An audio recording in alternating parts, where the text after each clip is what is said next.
Actually, I was called twice.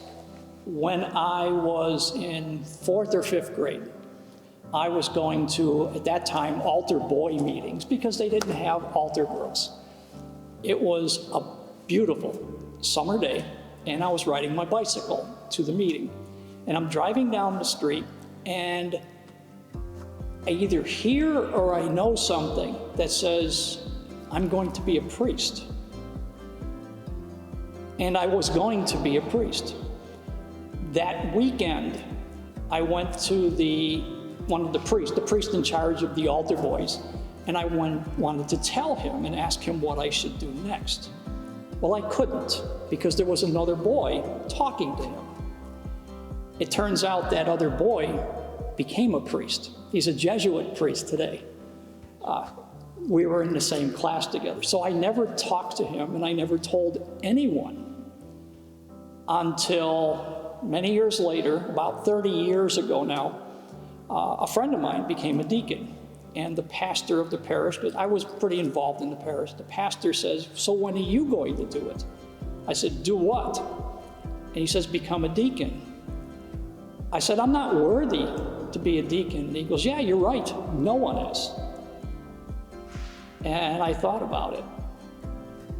It took 20 years from then. So them little seeds that were planted, I ended up applying to the seminary to go to classes. And something said, why don't you look into the diaconate? So I did. And before you knew it, I was in school. I actually took a class to see if I can go back to class, because now in the diaconate, they ask that you get your master's degree. So it's a full class as well as formation. So I took a class, and that class was Father Paul. I didn't know Father Paul before then, but his class was amazing, and I realized then that I can do it. So that's my story on how I was called and the fact that I ignored him for all them years and finally listened to him. That's one of the funny things. He keeps calling you forever. You just got to listen and say yes when the time's right.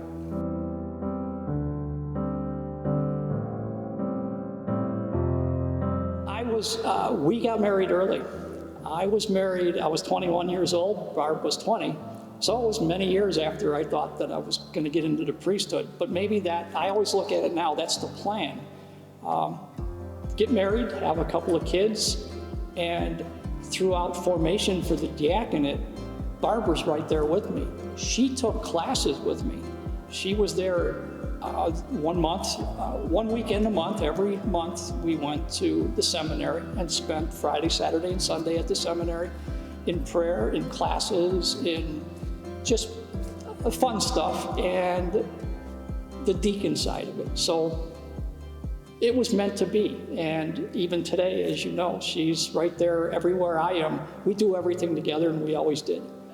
One of the things the wives have to do is when you ask to be a deacon, the bishop asks the wife to write a letter that says that she accepts the idea that I'm going to be a deacon.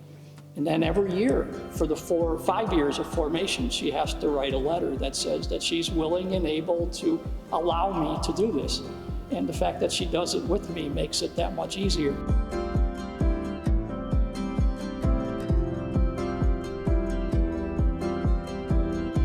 Saying yes and understanding that I wanted to do it, that I could do it.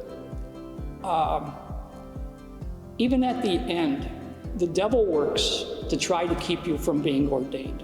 Ask any priest, ask any deacon. Things will happen in your life while you're in formation that shouldn't normally happen. So it can be difficult to get through all of that. In fact, I tell the story that while staying at the seminary for the weekends, we had a chapel in each one of our dormitories. So I would go down to the chapel at night after the things were going on. That's anywhere between 11 and 12 at night. Then you have to get up at 5 to go to your next class. But I'd sit in the chapel. It was always quiet and dark, except there was a small light right above the tabernacle. And as you know me, I don't know when to shut up, so I'm not a very good listener. I talk more than I listen. Well, one day I'm saying, should I be doing this? Do you want me to do this? And I heard it clear as day, shut up. I told you already, yes.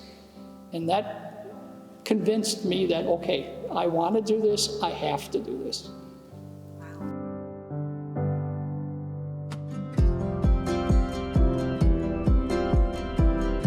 I love everything about it. I think the favorite part is baptisms.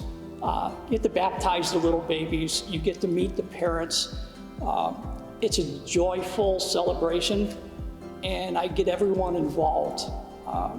It's special to do that, but just being on the altar has always been special for me. I've always been on the altar. I'm an altar boy, and I was a lector and a Eucharistic minister, and this just pushed me farther. And it's the people. I'm here. The deacon is Christ serving, and that's my job, to serve the people. And I just like doing it.